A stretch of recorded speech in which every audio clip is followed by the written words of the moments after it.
다 왔습니다. 이제 한 절밖에 안 남았습니다. 아쉽게도 다음 주에 바로 마칠 수 있었는데 다음 주에 제가 휴가라서 한 주를 더 기다리셔야 됩니다. 네. 원래 조금 더 기다렸던 영화가 훨씬 재밌는 거잖아요. 그죠? 아무도 반응을 하지 않으시네요. 네. 한 주 기다리셨던 6절의 말씀이 더 많은 은혜가 우리에게 주실 줄로 믿습니다. 네. 시편 23편은 하나님께 인정받는 사람의 노래라고 우리가 얘기할 수 있습니다.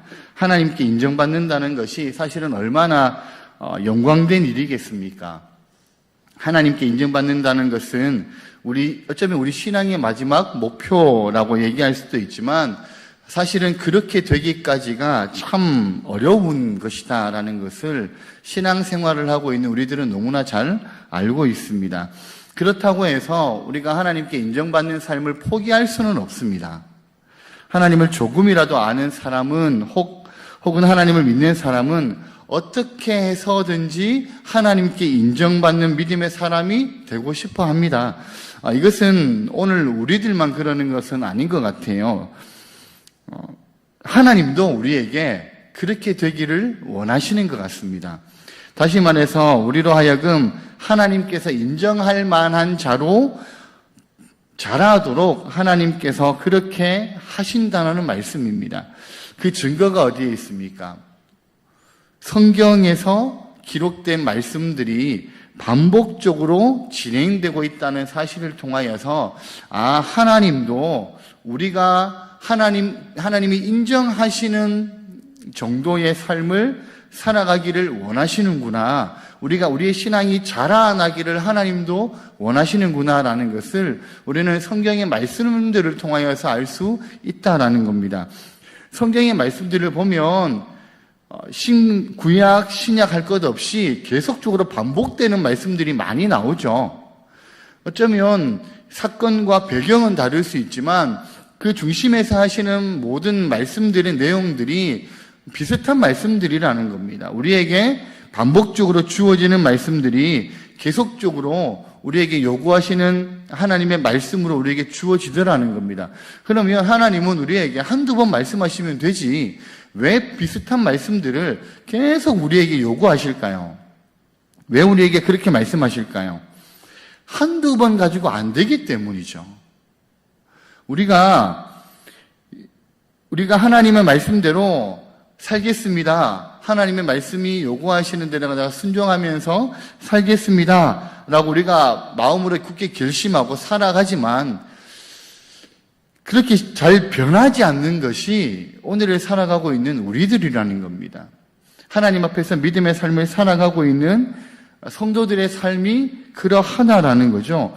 때로는 하나님의 말씀을 듣고 은혜 받고 또 결심하고 다시 믿음으로 살려고 우리가 무진 애를 쓰지만 근데 그게 쉽지 않더라는 거죠. 하나님도 누구보다 그걸 더 잘 알고 계신다라는 거예요. 그래서 한 번 안 되면 두 번, 두 번 안 되면 세 번, 세 번 안 되면 네 번 계속적으로 말씀들을 반복하시면서 우리에게 하나님의 기대하시는 수준까지 이르도록 하나님이 우리에게 그렇게 요구하신다라는 겁니다. 우리를 그렇게 살게 하시기 위하여서 계속적인 반복의 말씀들을 우리에게 주시더라는 거죠. 우리가 그 말씀들을 어떻게 알 수 있습니까? 우리가 같이 나누고 있는 시편 23편의 말씀을 통하여서 우리가 알 수 있다라는 겁니다. 여러분, 이 시편 23편을 대할 때 문자 그대로만 우리가 이 시 그대로만 쭉 읽으면서 이 시편의 저자가 이 기록한 이 시처럼 이 말씀처럼 좀 이렇게 나도 살았으면 좋겠다. 나도 이렇게 되었으면 좋겠다라고 우리가 묵상을 합니다. 근데 말씀대로만 되면 얼마나 좋겠습니까? 말씀대로만 되면 우리에게 시편 23편의 말씀이 사실은 우리가 삶을 살아가는데 더할 나위 없는 그런 시로 우리에게 주어진다는 거예요. 이렇게만 되었으면 좋겠다. 그래서 시편 23편을 좋아하는 이유가 그런 이유지 않겠습니까? 하나님, 나도 이 시편 23편의 저자가 고백하는 것처럼 이랬으면 좋겠습니다. 그죠? 근데 우리가 이 시를 한 절씩 지금 우리가 나누고 있잖아요. 이 시를 한 절씩 읽어보고 같이 나누다 보니까 이 시는 그냥 그림으로 이렇게 아름답게 그려지는 그런 시가 아니라는 겁니다. 이 시에는 하나님이 우리에게 바라시는 하나님의 바람이 무엇인지를 명확하게 말씀하고 있더라는 것이죠. 그게 뭐냐면 하나님이 원하시는 사람이 되기를 하나님은 우리에게 원하신다라는 거예요. 이 시편 23편의 말씀을 통하여서 하나님은 우리에게 내가 너에게 원하는 건 네가 이런 사람이 되었으면 좋겠어. 그걸 우리에게 원하시더라는 겁니다. 1절은 우리가 1절을 살펴볼 때 1절에 제목이 그거였거든요. 여호와를 부르는 사람. 하나님을 여호와라고 부를 수 있는 사람. 부르는 사람. 이걸 얘기하는 거고 2절은 오늘 하나님을 만나는 사람. 그죠? 3절은 하나님이 주인공 되게 만드는 사람. 그리고 지난주에 살펴봤던 4절은 24시간이 모자랄 정도로 하나님을 만나고 있는 사람. 이것이 각 한 절 한 절이 우리에게 말씀하고 있는 내용이었거든요. 그러면 우리 쪽에서 말하자면 이런 사람이 되자가 되는 거죠. 하나님을 여호와로 부르는 사람이 되자. 그죠? 오늘 하나님을 만나는 사람이 되자. 또 하나님을 주인공 삼는 사람이 되자. 24시간이 모자랄 정도로 하나님을 만나는 사람이 되자. 이게 우리 쪽에서 보면 그런 의지가 보여지는 겁니다. 근데 반대로 하나님 쪽에서 이 말씀들을 본다면 우리에게 이런 사람이 되라라고 요구하시는 것이죠. 이런 사람이 좀 되었으면 좋겠다라고 말씀을 하는 거라는 겁니다. 이게 우리가 같이 나누고 있는 시편 23편의 말씀이더라는 거죠. 여러분 시편 23편은 하나님께서 다윗을 통하여서 우리에게 하고 싶은 말씀을 하시는 거예요. 그냥 그림으로 그려지는 그런 아름다운 그림과 같은 묵상을 우리에게 요구하시는 게 아니라 다윗을 통하여서 우리에게 이런 사람이 되었으면 좋겠어 라고 말씀하고 있는 것이 오늘 이 시편 23편의 말씀이라는 겁니다. 여러분 5번째에 걸쳐서 오늘의 말씀도요, 이런 믿음의 사람이 되라라고 하나님이 우리에게 요구하시는 것이거든요. 그건 뭐냐면 식탁으로의 초대잖아요. 오늘 제목이. 그죠? 하나님이 우리에게 상을 차려 놓으신다는 겁니다. 그리고 거기서 우리에게 잔을 주신다는 거죠. 그러니까 하나님의 잔을 받는 사람이 되라라는 거예요. 그것이 오늘 말씀의 내용입니다. 근데 문제는 우리에게 있다라는 거죠. 우리가 이걸 잘 못해요. 하나님이 우리에게 이런 사람이 좀 되어줬으면 좋겠어 라고 요구하시는데 정작 우리는 잘 그렇게 못하더라는 겁니다. 결심을 하고 또 결심을 그렇게 하지만 결국에는 그런 삶을 잘 살아가지 못하는 것이 우리들이더라는 거죠. 그래서 2절에서 또 한 번 얘기하고 3절에서 또 얘기하고 그러면서 지금 5절까지 왔다라는 거예요. 계속적으로 반복해서 우리에게 이런 사람이 되라라고 말씀하시는 것이죠. 그러면서 5절과 6절은요, 하나님께 인정받는 사람의 결과가 어떻게 되어지는지를 우리에게 말씀하고 있습니다. 여러분, 우리 지난주에 살펴봤잖아요.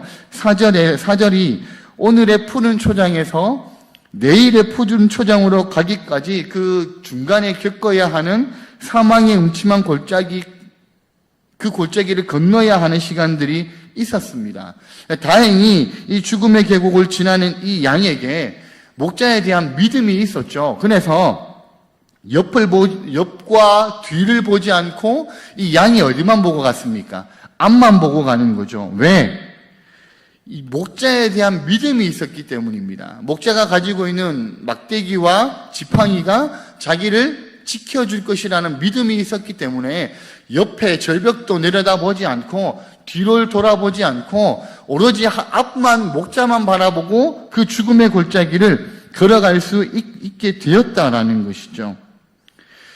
근데 이 양이 이제 그 죽음의 골짜기를 마쳤습니다. 그 시간들을 이제 지나가는 거죠.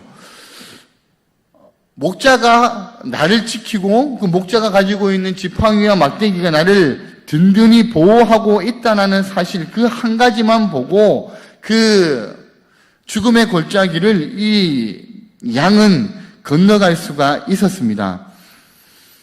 근데 그 죽음의 골짜기를 딱 이제 빠져나왔어요. 여러분, 죽음의 골짜기를 빠져나오면 이제 이 양에게는 어떤 기대감이 있겠습니까? 아, 이제 나에게 푸른 초장이 열리겠지. 그리고 이제 나에게 눈부신 햇살을 내가 보면서 더 평안해질 수 있겠지라는 생각을 가지고 이 양이 그 골짜기를 지나왔을 겁니다. 목자만 바라보고 이제 죽음의 골짜기는 끝, 나의 행복의 시작되는 푸른 초장이 다시 열릴 것이다 라는 기대를 가지고 그 골짜기를 건넜죠. 딱 건너는 순간에 양은 이렇게 생각했을 겁니다. 야, 이제 살았다. 그죠? 네. 근데 오늘 말씀을 보니까요, 이 양이 눈을 딱 뜨고 딱 보니까 앞에 뭐가 보여요? 원수들이 버티고 있는 겁니다. 그 골짜기를 지나서 야, 이제 내가 사망의 골짜기를 지나 나왔다, 이제 살았다라고 생각하는 그 순간에 내 앞에 보여지는 것이 원수들이라는 거죠. 여러분, 그 순간에 이 양의 마음이 얼마나 무너졌겠습니까? 그죠? 진짜 심장이 쿵 떨어질 정도로 아마 그런 충격에 빠져 있을 겁니다. 근데 그 충격이 그렇게 길게 가지 않습니다. 왜 그러냐면 그 다음에 말씀이 있거든요. 오늘 23절 4절에 5절에 보니까 주께서 내 원수의 목전에서 내게 무엇을 차려주셔요? 상을 차려주시고. 그죠? 여러분, 딱 나왔는데 원수가 모여서 심장이 내려앉는 듯한 큰 충격을 받았지만 조금 지나니까요, 이 원수들이 보는 앞에서 목자이신 하나님께서 나를 위해서 차려놓으신 푸짐한 상이 있더라는 겁니다. 이 부분을 공동번역에서는 어떻게 얘기하냐면, 우리 공동번역 나오죠? 같이 한번 읽겠습니다. 시작. 원수들 보라는 듯 상을 차려 주시고, 이렇게 번역되어 있어요. 그러니까 원수들이 있지만 이 원수들이 보라듯이 하나님께서 이 양에게 상을 차려 주시더라는 겁니다.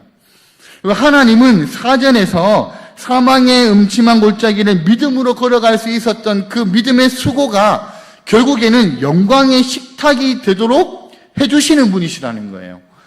그것도 지금까지 나를 무시하고 나를 조롱했던 원수들이 보란 듯이 그렇게 멋지게 갚아주시는 분이 우리 목자 되시는 하나님이시라는 겁니다. 여러분, 우리에게도 그런 날이 온다라는 거죠. 거인 골리앗이 어린 소년 다윗 앞에서 종이 조각처럼 구겨지잖아요. 그죠? 도저히 인간적으로는 상대가 될 수 없다라고 얘기했던 그 순간에 하나님이 다윗과 함께 하셔서 이 거인 골리앗이 소년 다윗 앞에서 아무런 문제가 되지 않는 그냥 큰 덩치의 사람 정도밖에 되지 않잖아요.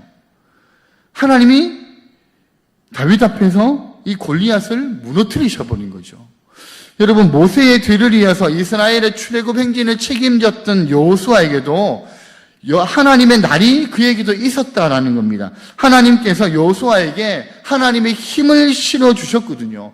모세 앞에서 모세가 없어서 모세의 부재 중에 두려움 가운데 지금 떨고 있는 이 여호수아에게 하나님이 걱정하지 말라고 말씀하시는 거예요. 우리 여호수아 1장 5절과 6절인데요. 우리 같이 한번 읽겠습니다. 시작.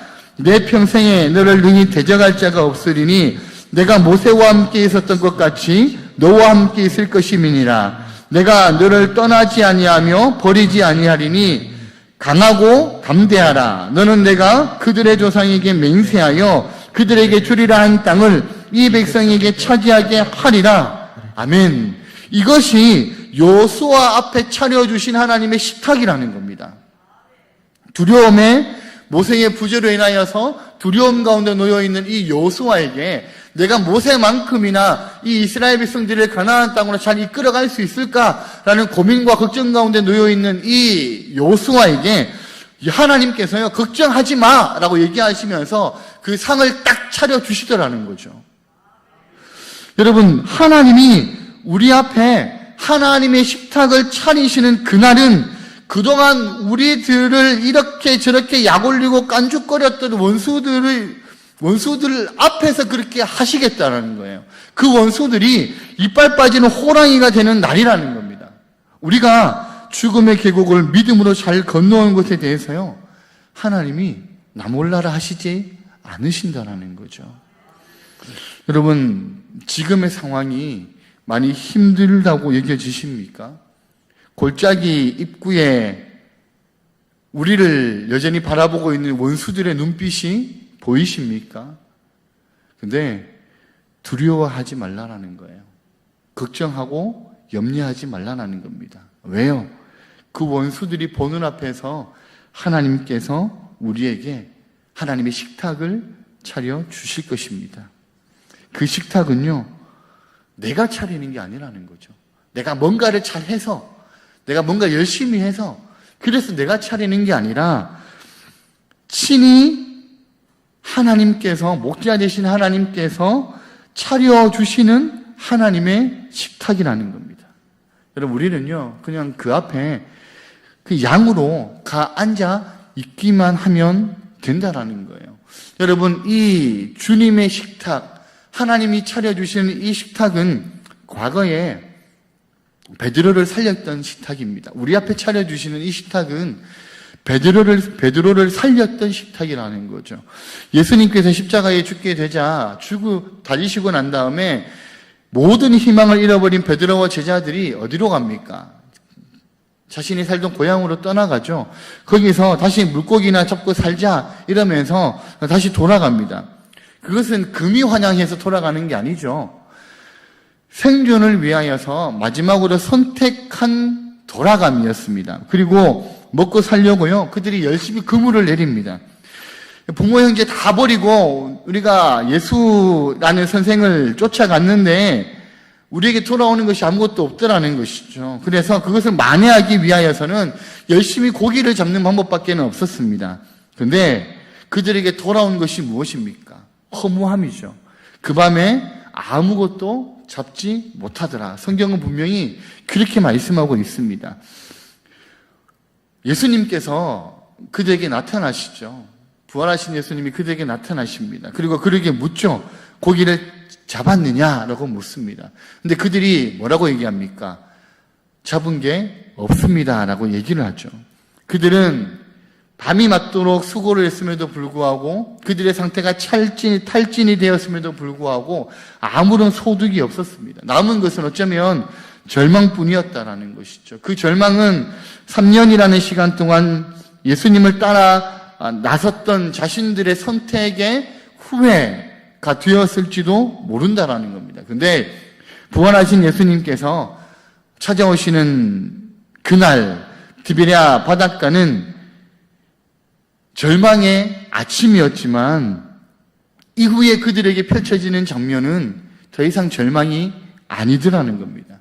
요한복음 21장 9절에 보면요, 이렇게 되어 있습니다. 육지에 올라 보니 숯불이 있는데 그 위에 생선이 놓였고 떡도 있더라. 그렇죠? 여러분, 예수님께서 이 베드로와 함께한 일행들에게 물고기를 잡게 하셨죠. 그리고 난 다음에 그들이 예수님이라는 사실을 알고 예수님 앞으로 나아갑니다. 근데 예수님께서 뭐라고 하십니까? 와서 아침 먹어라 이렇게 말씀하시거든요.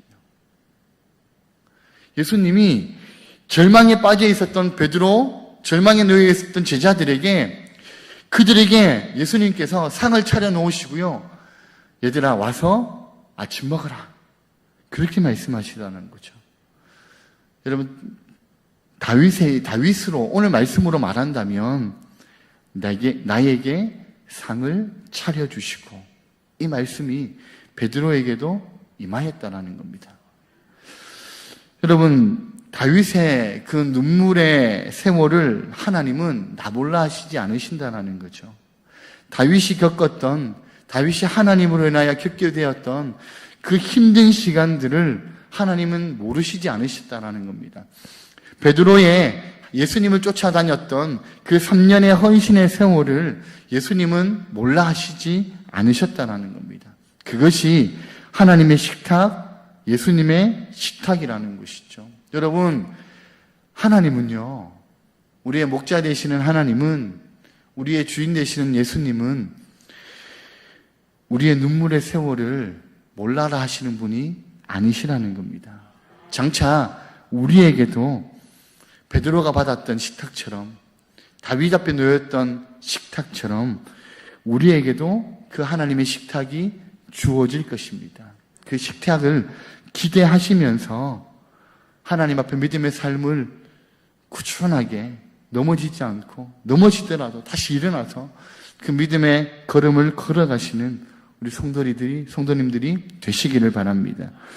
여러분, 하나님께서 우리의 믿음의 세월에 대해서 갚아주신다고 하셨는데, 반대로 우리가 믿는다고 하면서 정작 믿음 없이 산 사람에 대해서는 어떻게 하실까요?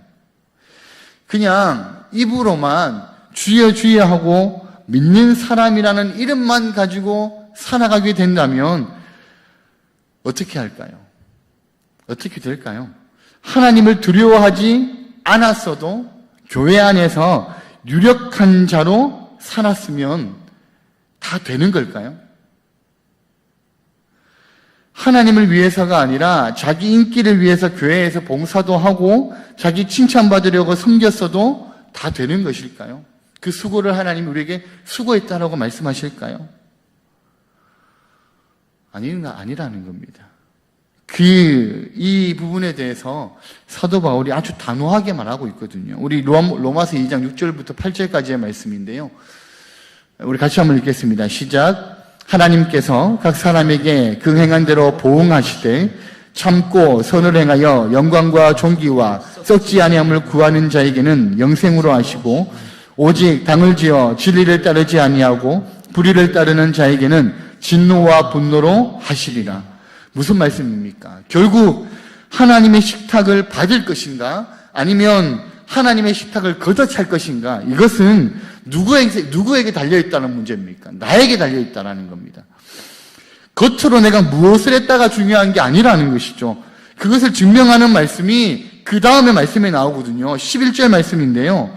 이는 하나님께서 외모로 사람을 취하지 아니하십니다. 그렇게 말씀합니다. 여기서 외모라는 것은요, 우리가 믿음으로 하지 않았던 것, 겉으로 드러나는 모든 공로, 업적, 직분, 그런 것들이라고 얘기할 수 있다라는 것이죠. 무슨 말이에요? 하나님은 우리에게 속지 않으신다라는 겁니다. 하나님은 우리 껍데기를 보시고 우리 껍데기에 하나님은 속지 않으시는 분이시라는 거죠. 아무리 우리가 하나님 앞에서 봉사를 하고 직분을 가지고 교회에서 유력한 자가 된다 할지라도 그것이 우리를 위한 것이라면, 그것이 우리의 자랑을 위한 것이고 그것이 나를 위한 것이라면 하나님의 상은 우리에게 차려지지 않는다라는 겁니다. 도리어 하나님의 진노와 분노가 임할 수 있다라는 것이죠. 여러분, 하나님은 모든 것에 공평하신 분이시잖아요. 하나님이 그것을 공평하게 판단하실 때가 올 것이라는 겁니다. 여러분, 그렇기 때문에 우리에게 소망이 있는 거죠. 왜 그렇습니까?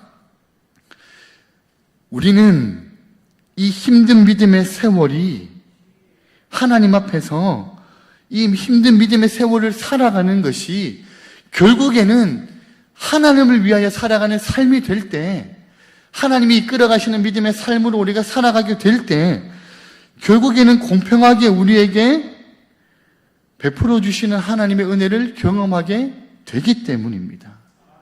그래서 여러분, 이 연단의 시간들이 결코 헛된 시간이 아니라는 거예요. 사망의 음침한 골짜기를 지나가는 그 시간이 우리에게는요, 헛된 시간이 되지 않는다라는 겁니다. 이 시간들이 지나가고 나면 하나님의 식탁이 우리 앞에 차려질 것이라는 거죠. 우리가 거쳐가는 그 힘들고 어려운 순간순간이 하나님의 식탁의 메뉴들로 하나씩 하나씩 채워질 것이라는 겁니다. 그렇기 때문에요, 여러분, 나중에 우리가 그 순간들이 올 거예요. 예전에 그 싸이월드라는 것이 있었어요. 우리 어르신들 잘 모르실 수도 있는데, 내가 찍었던 사진들을 모아놓는 곳이라고 보시면 됩니다. 제가 그 옛날에 싸이월드를 살렸거든요. 거기 사진을 보니까요, 옛날 사진들이 있는 겁니다. 지금 이렇게 흰머리가 옆에 희끗한 제 모습이 아니라 20대 후반, 30대 초반에 그나마 볼만했던 그 사진들이 있더라는 거죠. 거기에 보니까요, 신혼여행을 갔던 사진도 있고요, 결혼식에 축가했던 사진들도 있고요. 거기에 보니까 제가 처음 교회에서 사역했던 아이들과 찍었던 사진들도 거기 있더라는 거예요. 여러분, 제가 그 사진들을 이렇게 보면서 무슨 생각을 했겠습니까? 다시 이렇게 젊어지고 싶다, 그 생각을 했겠습니까? 아니죠. 이때는 이런 일이 있었네. 이때는, 그렇지, 얘들하고 내가 이것을 했지. 내가 처음 사역했던 교회에서 내가 이런 것도 했었네. 그 사진들을 보면서 그 기억들이 돌아오는 거예요.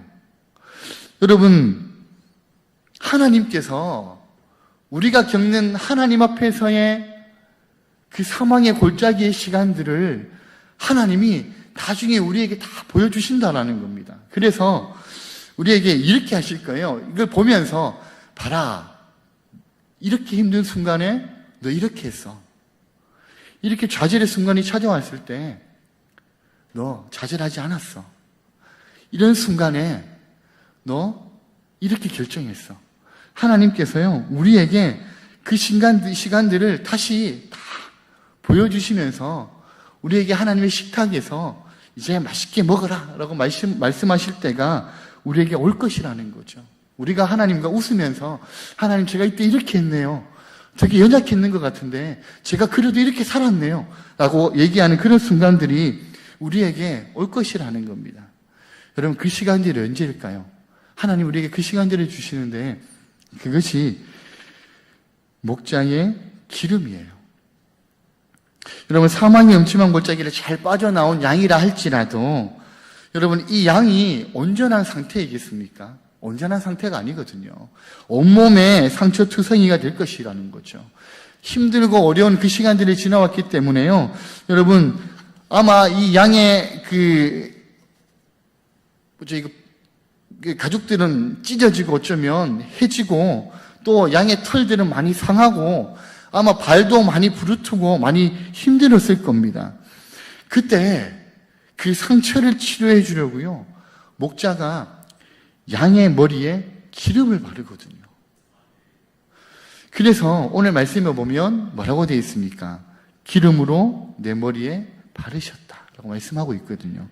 실제로 목자들이 양들을 위해서요, 조그만 병에다가 기름을 가지고 다닌다 그래요. 그래서 양들이 다치면 그 기름을 발라주면서요, 이렇게 안아서 양들에게 그 기름을 발라주면서 그 상처를 치료한다고 합니다. 여러분, 목자이신 하나님께서 우리의 상처를 아신다는 거죠. 우리의 상처가 어디에서 났는지, 우리가 이 상처가 어디에서 얼마나 깊었는지, 얼마나 아픈지를 우리 목자 되신 하나님은 아신다는 거예요. 그리고 우리에게 뭘 하신다고요? 우리를 안으시고 우리에게 하나님의 기름으로 우리를 치료하신다는 겁니다. 하나님은요, 치료의 하나님이시잖아요. 하나님은 먹이기도 하시지만 하나님은 치료하시는 분이시기도 하다는 겁니다. 여러분, 그렇기 때문에 우리에게 상처가 있지만, 때로는 우리가 상당히 힘든 상황 가운데 놓여 있다 할지라도 하나님께서 우리를 치료하신다는 겁니다. 때로는요, 정말 경험하지 말아야 할 그 시간들이 우리에게 찾아온다 할지라도 치료하시는 하나님은 하나님의 능력으로 그 시간들을 치료하실 수 있다라는 겁니다. 그리고 그 치료의 시간들이 지나고 난 다음에 우리에게 하나님의 놀라운 은혜를 다시 보여주실 것이라는 거죠. 여러분, 우리는 그 치료의 하나님이 우리와 함께 하신다는 사실을 기억하셔야 됩니다. 그래서 우리의 인생에 힘들고 연약한 부분들이 생긴다 할지라도, 때로는 내가 경험하지 않아야 할 그 시간들이 나에게 주어진다 할지라도, 때로는 회복하기 어려운 시간들이 우리에게 찾아온다 할지라도, 우리에게 기름을 바르시고 치료하실 그 하나님을 의지하고 믿음으로 우리가 고백한다면, 하나님 앞에 우리가 탈진된 상태로 그대로 나아간다면 하나님의 기름으로 우리를 발라 주실 것이라는 것입니다. 그리고 우리를 회복시켜 주실 것이라는 겁니다. 여러분, 다윗이 경험한 하나님의 식탁의 풍성함과 하나님의 기름의 마지막 결정체는요, 뭐냐 하면 내 잔이 넘치나이다 라는 부분이에요. 내 잔이 넘치나이다 라는 다윗의 이 고백은 우리 모두의 소망이기도 하다라는 것이죠. 여러분, 시편 23편 이 시의 최고의 한 장면을 뽑는다면 이 장면을 뽑을 수 있다라는 겁니다. 내 잔이 넘칩니다라는 거예요. 뭐냐면 양은 잔이 없잖아요. 양에게는 잔이 없습니다. 잔은 누가 들고 다니냐 하면 목자가 들고 다닙니다. 그러니까 내 잔이 넘치나이다라는 이 고백은 사실은 목자의 잔이라는 거죠. 목자가 병에 든 기름을 따라 붓기 위해서 가지고 다니는 조그만 잔이 있거든요. 그 잔은 목자가 자기를 위해서 가지고 다녔던 잔이라는 거예요. 그래서 양인 내가 지치고 힘들고 불편할 때 이 양이 기운을 차리도록 먹일 때 쓰는 잔이 목자가 쓰는 잔이라는 겁니다. 그러니까 이게 목자의 잔이죠. 나를 위한 목자의 잔입니다. 근데 이 목자의 잔이지만 결국에는 누구를 위한 잔이에요? 목자 자신이 마시기 위한 잔이 아니라는 거죠. 양된 양을 다시 살리고 회복시키기 위해서 주시는 그 잔이라는 겁니다. 그래서 다윗은 그 잔을 나의 잔이라고 고백하고 있는 것이거든요. 근데 그 잔이 누구의 손에 들려 있습니까? 목자의 손에 들려 있습니다. 하나님의 손에, 결국에는 하나님의 손에 내 잔이 있다라는 거예요. 내 잔은 하나님의 손에 있는 그 잔이 바로 내 잔이라는 겁니다. 무슨 말입니까? 내 인생의 모든 것은 하나님 손에 있다라는 겁니다. 내 인생의 모든 것, 내 잔을 내가 들 수 없는데 나에게 잔을 주시는 그 하나님이 나의 모든 인생의 주인이 되신다는 거죠. 그래서 우리는요, 그 하나님 앞에 나가기만 하면 돼요. 우리는 그 하나님 앞에 탈진한 상태로 우리가 나가기만 하면 하나님께서 그 잔으로 기름을 넣어서 우리에게 먹이신다라는 거죠. 그렇기 때문에 다윗이 내 잔이 넘치나이다라고 고백한다라는 겁니다. 결국에는 하나님의 충만케 하심이 우리에게 충만을 주신다라는 겁니다. 하나님의 은혜가 그 시간들을 통하여 우리에게 나타나게 될 것이라는 겁니다. 여러분, 시편 23편의 결론은 한 가지입니다. 뭐냐 하면 그 하나님을 구하라. 우리를 치유하시고 우리를 먹이시고 우리의 목자 되시는 그 하나님을 구하라는 겁니다. 여러분, 오늘 이 밤에 우리가 그 하나님을 구하기를 소망합니다. 여러분, 우리가 하나님 앞에 기도할 때 하나님의 놀라운 은혜가 우리와 함께 하실 겁니다. 우리가 우리의 모든 아픔과 슬픔과 연약함들을 가지고 하나님 앞에 가감없이 나갈 때 하나님께서 하나님의 잔으로 우리에게 먹이실 겁니다. 그 하나님을 바라보시면서 그 하나님 철저히 의지하시면서 그 하나님의 잔이 내 잔이 되게 하여 주십시오라고 고백하시면서 하나님 앞에 믿음의 삶을 고백하고 기도하는 믿음의 삶을 살아가는 우리 모두 성도님들 되시기를 예수님의 이름으로 축복합니다.